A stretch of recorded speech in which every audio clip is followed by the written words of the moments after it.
Saudara-saudari terkasih dalam Kristus, hari ini Sabtu 24 Mei 2025 dalam pekan kelima Paskah tahun C. Bacaan dibawakan oleh Felicia Devina, Mazmur dilantunkan oleh Michael Kirieko, dan renungan ditulis oleh Nikolaus Cipto. Selamat menekuni Sabda Allah. Mari berziarah dalam pengharapan untuk dunia yang lebih baik.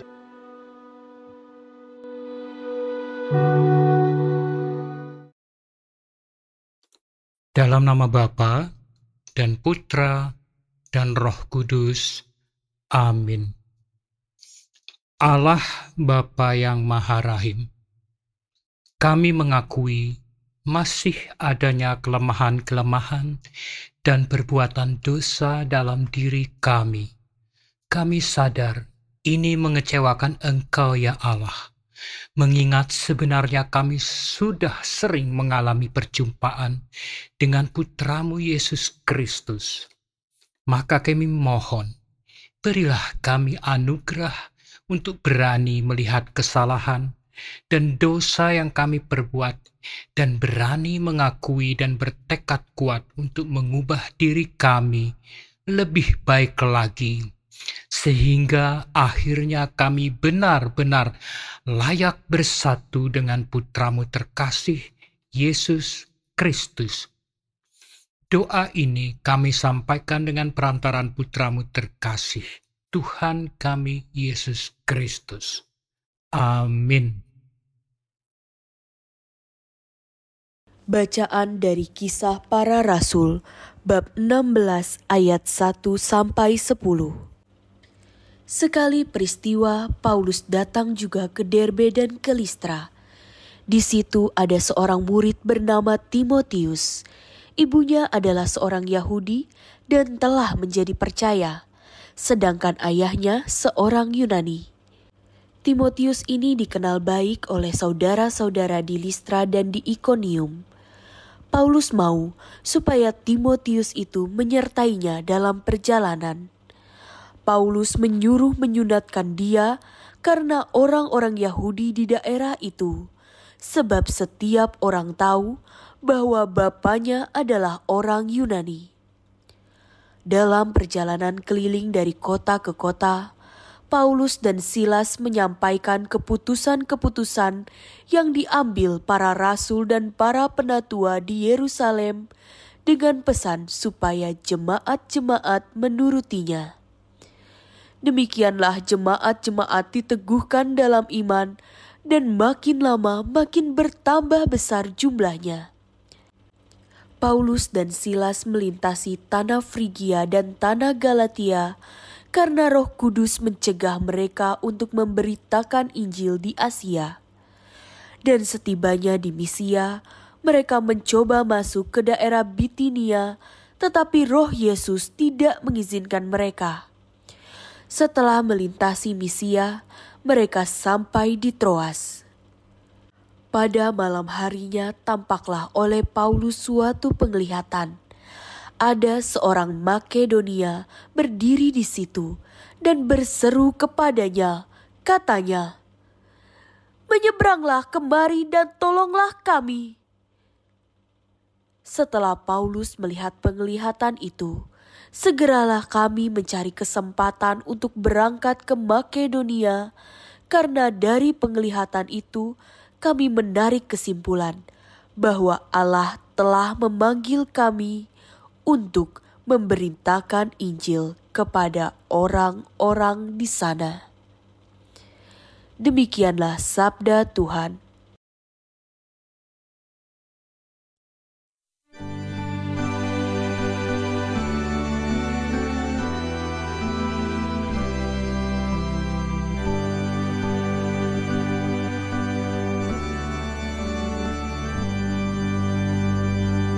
Bersorak-soraklah bagi Tuhan, hai seluruh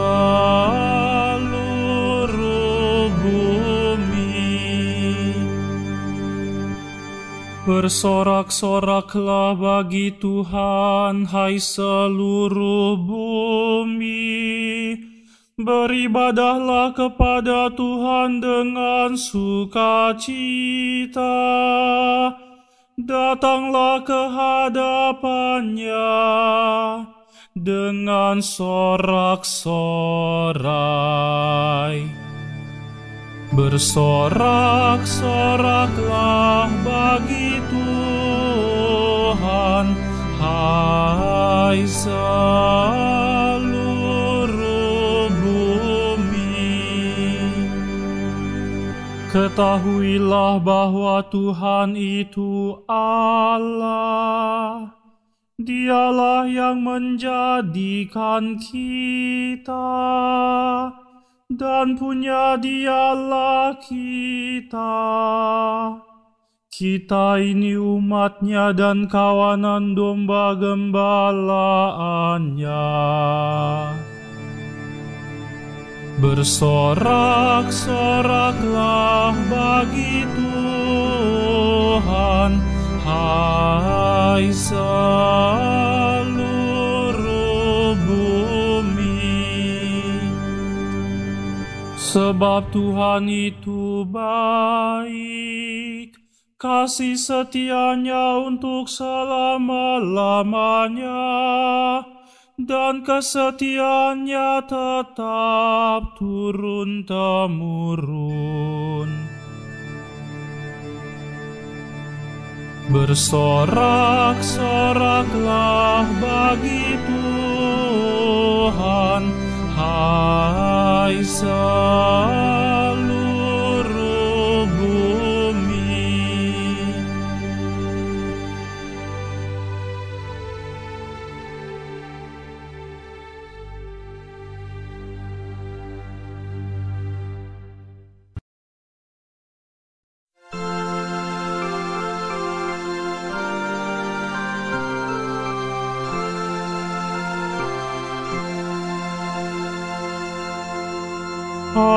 Haleluya, haleluya, haleluya.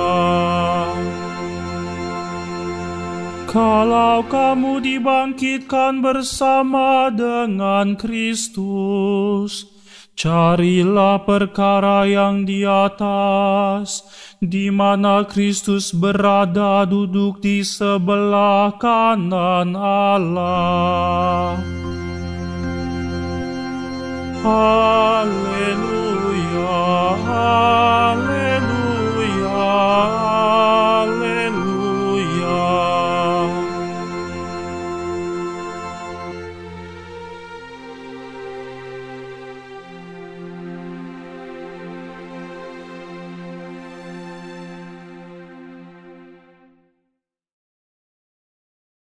Inilah Injil suci menurut Yohanes bab 15 ayat 18 sampai 21.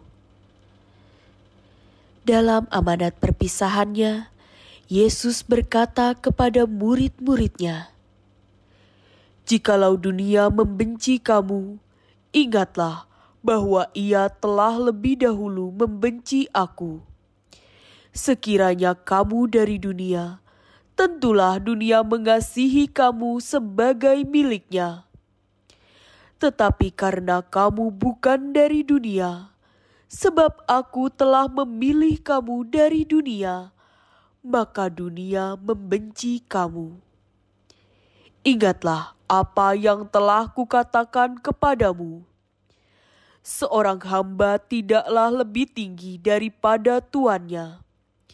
Jikalau mereka menganiaya aku, mereka juga akan menganiaya kamu. Jikalau mereka telah menuruti firman-Ku, mereka juga akan menuruti perkataanmu. Tetapi semuanya itu akan mereka lakukan terhadap kamu karena nama-Ku, sebab mereka tidak mengenal Dia yang telah mengutus aku." Demikianlah sabda Tuhan.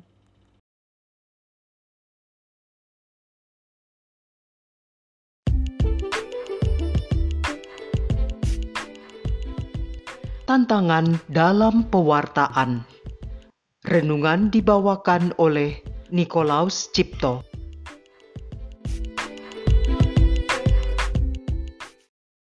Bapak, Ibu, saudara-saudari yang terkasih dalam Kristus. Dalam bacaan pertama hari ini, ditemukan nama-nama daerah yaitu Derbe, sebuah kota di provinsi Romawi yaitu Galatia, Listra, sebuah kota di tengah Anatolia yang sekarang dikenal dengan nama Turki, Frigia yang berada di bagian baratnya, Mysia dan Troas yang juga berada di wilayah Turki atau Anatolia, serta Makedonia, sebuah kerajaan kuno di pinggiran Yunani. Kota-kota itu menjadi tujuan perjalanan Rasul Paulus bersama dengan Timotius untuk tujuan pewartaan kabar sukacita.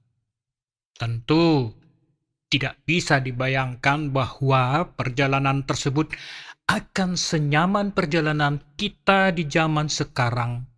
Karena pada waktu itu tidak ada ojek online, taksi online, kereta api, ataupun pesawat terbang. Dengan demikian, perjalanan tersebut harus ditempuh dengan berjalan kaki, naik kereta, keledai atau hewan apapun, dan kapal laut. Sebuah rute perjalanan yang panjang dan berat dari Yerusalem menuju daerah-daerah tersebut. Bacaan ini juga memperlihatkan tujuan perjalanan yang tak kalah beratnya, yaitu menyampaikan keputusan-keputusan yang diambil para rasul dan para penatua di Yerusalem dengan pesan supaya jemaat-jemaat menurutinya. Sebuah pernyataan yang memberi gambaran tentang bagaimana gereja perdana mulai membentuk aturan-aturan tradisi dan keimanan hidup menggereja. Bapak, Ibu, saudara-saudari yang terkasih dalam Kristus. Sebagaimana layaknya setiap perjuangan, perjalanan pewartaan kabar sukacita Rasul Paulus tersebut juga memiliki resiko dan hambatan tertentu. Tentunya, bentuk resiko tersebut mungkin saja muncul dalam wujud yang beraneka ragam. Dalam hal ini, bacaan Injil hari ini memperlihatkan dua macam tantangan yang mungkin dihadapi. Yang pertama adalah kebencian akibat perbedaan pendapat. Ini terlihat dari kutipan, "Sekiranya kamu dari dunia, tentulah dunia mengasihi kamu sebagai miliknya. Tetapi karena kamu bukan dari dunia, melainkan Aku telah memilih kamu dari dunia, sebab itulah dunia membenci kamu." Yang kedua, dalam bentuk tindakan penganiayaan. Dan ini nampak dalam kutipan, "Jikalau mereka telah menganiaya aku, mereka juga akan menganiaya kamu." Bentuk nyata dari kedua tantangan tersebut di masa sekarang ini tentu saja tidak selalu dalam wujud fisik, tetapi bisa juga non-fisik.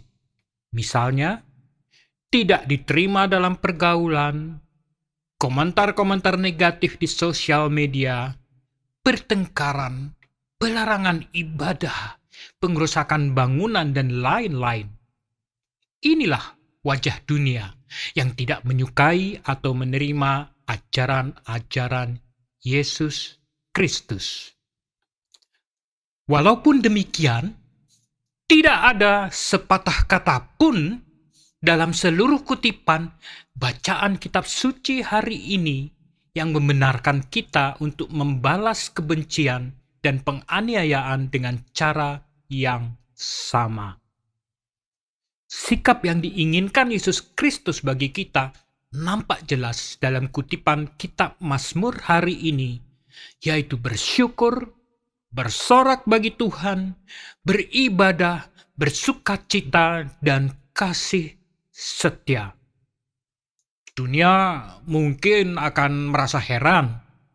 Bagaimana mungkin ketika seseorang dibenci dan dianiaya, responnya adalah bersyukur dan bersukacita? Bagaimana mungkin ketika keyakinan kita dihujat dan disalahkan, respon kita adalah mendoakan mereka?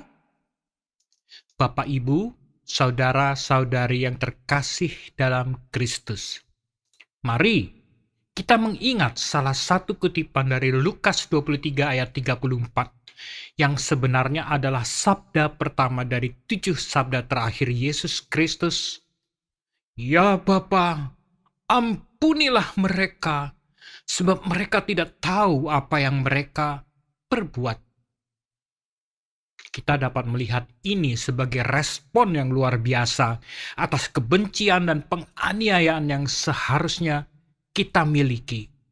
Karena ternyata Yesus Kristus sendiri yang mengalami penyiksaan, penghinaan, dan hukuman disalib, ternyata malah mendoakan mereka yang menyiksa Yesus.